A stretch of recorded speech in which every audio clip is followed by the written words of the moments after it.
안녕하세요, 나표입니다. 오늘은 저희가 매수 타이밍을 어떻게 결정하는지 설명드리려고 해요. 특히 이 방법은 제가 개발하거나 창조한 방법이 아니라 투자자들 사이에서 오랫동안 회자되고 유명한 자산운용사에서 나온 자료들을 확인했고요.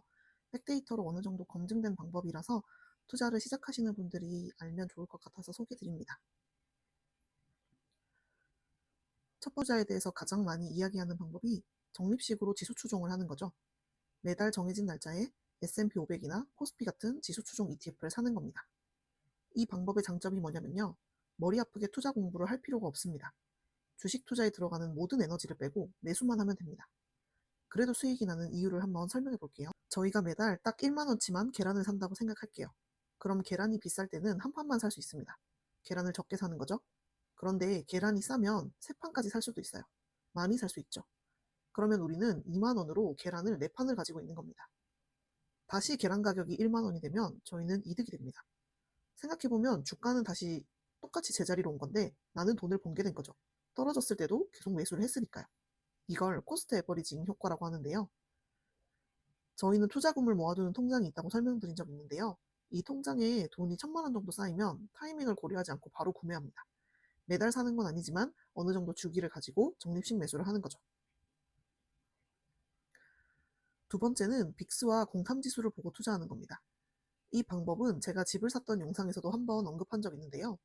기업의 펀더멘탈이 흔들리지 않았는데 외부 요인으로 갑자기 모든 주식이 다 하락할 때가 있습니다. 그걸 확인하는 방법이 빅스와 공탐지수 두 개를 보는 겁니다. 먼저 빅스는 주식 가격의 변동성을 측정하는 지수입니다. 쉽게 생각하면 파도의 높이를 측정하는 겁니다.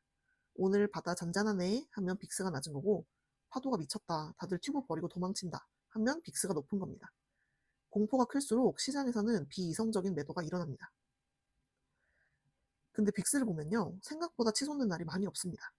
40을 넘는 날이 최근 10년간 39일이 있었는데, 그것도 35일은 2020년 코로나, 4일은 2025년 관세 쇼크였습니다. 사실상 10년간 딱 2번만 온 거죠. 근데 우리가 생각을 해보면 코로나 때 주식 엄청 빠졌을 때 산 사람들 어떻게 됐죠? 2025년 관세 쇼크 때 주식 산 사람들 어떻게 됐죠? 결국 외부 요인들이 해결되고 나서 주식이 올랐습니다. 그 기회가 10년 동안 2번 정도 온 거죠. 역대 최악의 빅스일 때 투자를 했다면 수익률이 어떤지 정리해둔 표를 보겠습니다. 이 표는 제가 만든 게 아니고요. 빅스를 만든 시카고 옵션 거래소, S&P, 그 다음에 이 데이터들을 한 번에 볼 수 있는 블룸버그라는 금융계의 네이버나 구글 같은 사이트가 있는데 거기에서 만든 표입니다. 역사상 가장 빅스가 높았던 10개의 달을 보여주고 있습니다.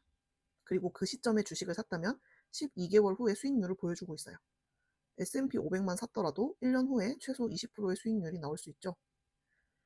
이 수치는 월말 빅스 지수가 해당 구간에 있을 때 12개월간 평균 주식 수익률을 보여주는 표입니다.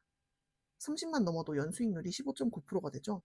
그래서 빅스가 40이 넘는 걸 잡는 거는 쉽지는 않은 일인 것 같고요. 30만 넘어도 저는 주식을 살 만한 타이밍이라고 생각을 했습니다. 그래서 빅스가 30이 넘으면 그때 가지고 있던 현금을 최대한 끌어서 사고 싶었던 주식을 샀습니다. 이때 같이 보는 지표가 공탐지수인데요. 사실 공탐지수도 빅스를 참고해서 만들어집니다. 7가지 지표를 종합해서 공탐지수를 만드는데 그 중 하나가 빅스예요. 그래서 저는 빅스가 30 이상, 공탐지수가 20 이하인지를 함께 체크합니다. 근데 이날이 실제로 오잖아요?